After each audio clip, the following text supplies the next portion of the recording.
তৃণমূলের ক্যাপিটাল অর্থাৎ plus point কি? সংখ্যালঘু ভোট।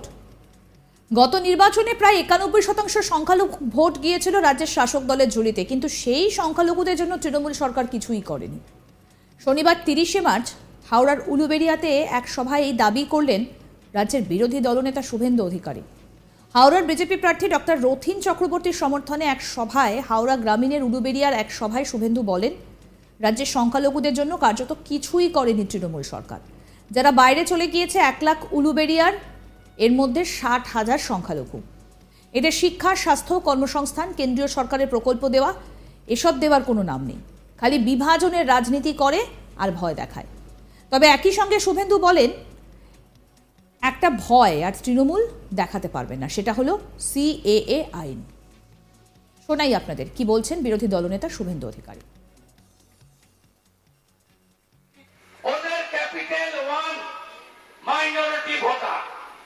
মাইনরিটি ভোটার, এই মাইনরিটিদের জন্য মমতা ব্যানার্জি কি কি করেছে?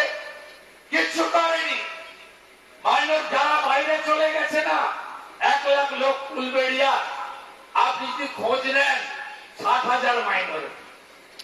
আপনি যদি খোঁজ নেন এদের শিক্ষা, স্বাস্থ্য, কর্মসংস্থান, কেন্দ্রীয় সরকারের সমস্ত উন্নয়নের সুযোগ, এগুলো দেওয়ার নাম নেই।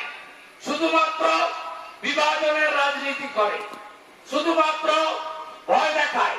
যদিও একটা ভয় আর জীবনে দেখাতে পারবে না, কি CAA মানে নাগরিকত্ব যাবে। 3 সপ্তাহ হয়ে গেছে তো, CAA কার কার নাগরিকত্ব গেছে? কোন সংখ্যালঘুর নাগরিকত্ব গেছে? যায়নি।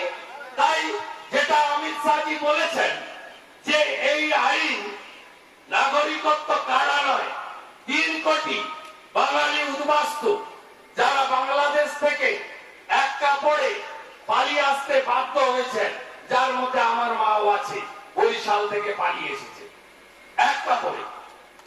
আজকে এই 3 কোটি লোককে নাগরিকের মর্যাদা দিয়েছেন, এর সঙ্গে নাগরিকত্ব কাড়ার কিছু নেই। অথচ 2019 সালে CAA কে NRC বলে এই সাঁতরাগাছিতে একদিনে 37টা বাস পুড়িয়েছিল এরা, পিছনে তৃণমূল, ভোট ব্যাংকের রাজনীতি। একইভাবে নুপুর শর্মা ওদের সাংসদ ছিলেন, চুরির দায়ে সাংসদের পদ গেছে।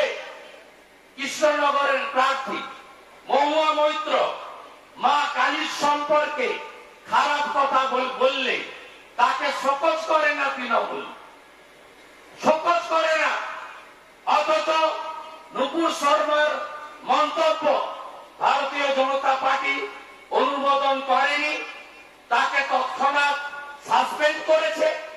আর তৃণমূল আর সিদ্দিকুল্লাহর বাহিনী তারা নুপুর শর্মাকে কেন্দ্র করে বাগনান থেকে একেবারে অঙ্কুরহাটি গোটাটা জ্বালিয়েছিল। হ্যাঁ কি না বলুন? এমনকি উলবেড়িয়াতে প্রসাদ করতে বাধ্য হয়েছে গাড়িতে। এমন ভাবে এখানে 36 ঘন্টা রাস্তা বন্ধ করা হয়েছিল।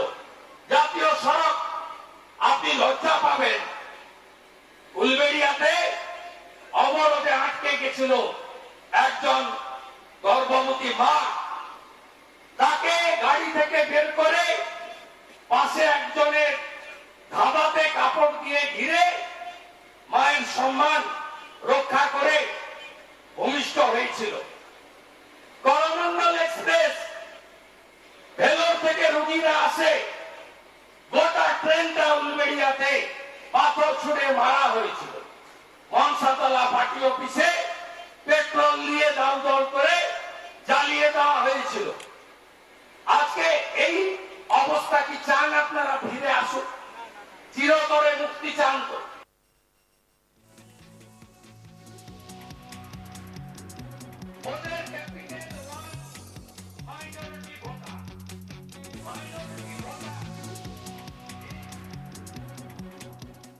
আরও আপডেট পেতে দেখতে থাকুন আজ তাক বাংলার ইউটিউব চ্যানেল, সাবস্ক্রাইব করুন।